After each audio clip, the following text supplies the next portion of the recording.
المتساهم الآخر اسمه محمد عبد الله بن شوكة محمود، وموضوعه: حين تتكلم باكستان فإن صوتها يسمع في غزة. فليتفضل.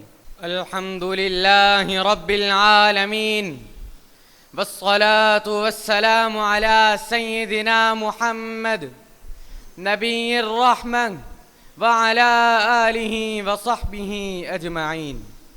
أيها الحضور الكرام، اسمعوا كلمات تخرج من القلب كما يخرج الدعاء في ليل ساج، كلمات تتفجر بالإيمان وتنبض بالصدق وتحمل معها وجوع المظلومين وأنفاس المرابطين.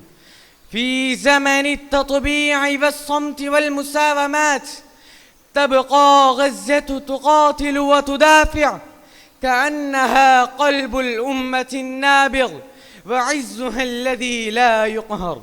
وحين تتكلم باكستان فإن كلماتها ليست صدى في الهواء، بل هي صرخة أخوة وصوت عقيدة ورسالة مودة تحترق الحدود وتصل إلى قلوب الثكالى واليتامى والمرابطين على أبواب المسجد الأقصى.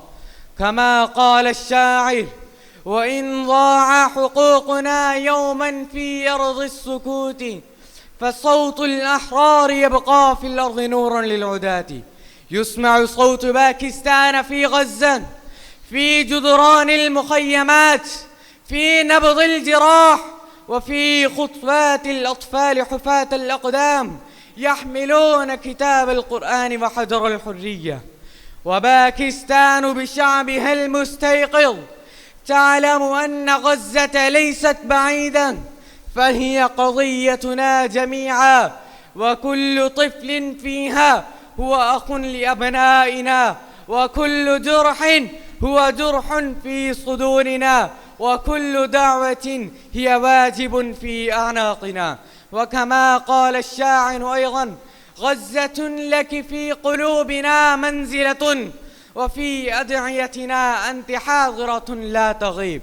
فادعوا الله أن يردها إلى أهلها وأن يطهرها من كل طاغية وظالم.